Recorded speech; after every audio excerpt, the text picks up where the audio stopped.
Je vais vous parler des embouts parodontaux qui sont utilisés avec le détecteur ultrasonique piezo. Premièrement, vous devez regarder sur votre clé. Vous avez le numéro de série qui est présent. Donc ici, on a la US4R, donc R pour right, donc veut dire côté droit. Et vous allez en avoir une autre, la US4L pour gauche. Donc c'est le même principe qu'une curette spécifique finalement. Si vous vous imagez, vous avez une extrémité de travail de chaque côté. Donc, premièrement, j'ai la US4L. Pour trouver la bonne extrémité de travail, c'est un peu comme votre curette spécifique. Vous placez votre instrument en bouche. Important d'avoir un point d'appui.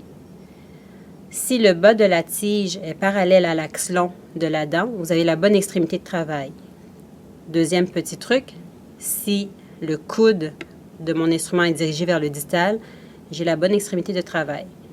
Donc ici, vous voyez que j'utilise cette extrémité-là pour faire le sextant 4 buccal.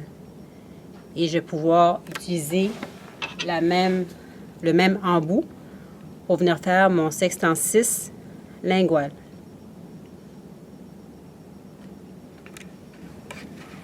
Au niveau de l'insertion de votre embout parodontal, il est quand même assez large, comme vous pouvez le constater. Il ressemble beaucoup à votre curette spécifique.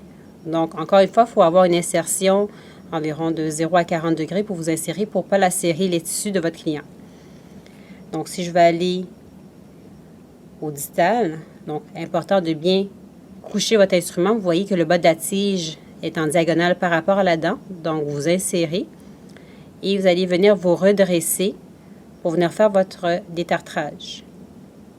Donc, vous couchez l'instrument sur la dent et vous vous relevez pour avoir la bonne angulation. N'oubliez pas qu'avec les détartreurs ultrasoniques de type piézoélectrique, vous devez uniquement travailler avec la surface latérale de votre dent.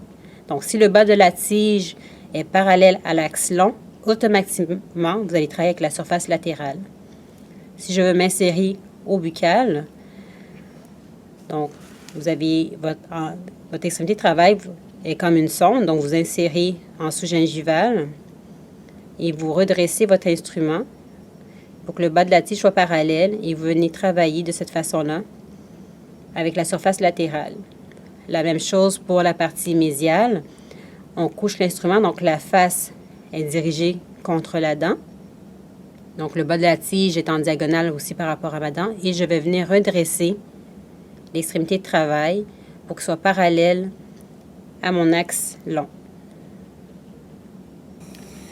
Donc, lorsqu'on travaille en bouche, important de placer votre rouleau de coton au niveau du vestibule.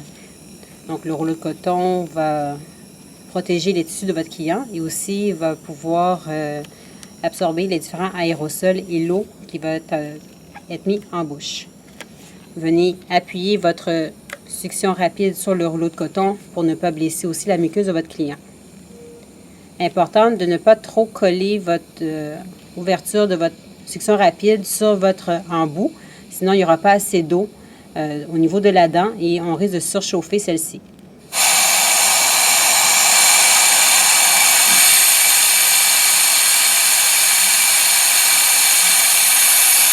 Lorsque vous travaillez, on va faire premièrement notre insertion, chercher votre dépôt de tarte. Lorsque vous l'avez trouvé, actionnez la pédale. On fait un mouvement vertical de haut en bas. Quand vous avez une curette entre les mains, important, le bas de la tige est parallèle à la surface où je vais travailler. Lorsque j'ai terminé la surface distale, je me replace à l'angle plan distal. Je m'insère en sous-gingival. Je cherche mon dépôt de tarte. Je me redresse. Le bas de la tige est parallèle à l'axe long. Et je fais mon mouvement. Toujours en faisant un chevauchement constant. On peut faire des petits ronds aussi.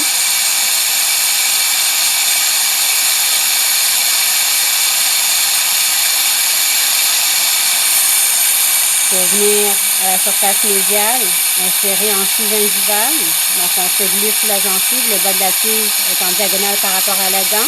Cherchez votre dépôt de tarte. Lorsque vous l'avez trouvé, redressez-vous et actionnez la pédale. Nous travaillons toujours avec la surface latérale. Idéalement, ayez une séquence de travail. Moi, je vous suggère de toujours faire les surfaces interproximales en premier. Et par la suite, venez faire votre balayage pour les surfaces buccales ou linguales. Ça vous permet de rentabiliser votre temps et d'être efficace lors de votre détartrage avec un détartreur ultrasonique.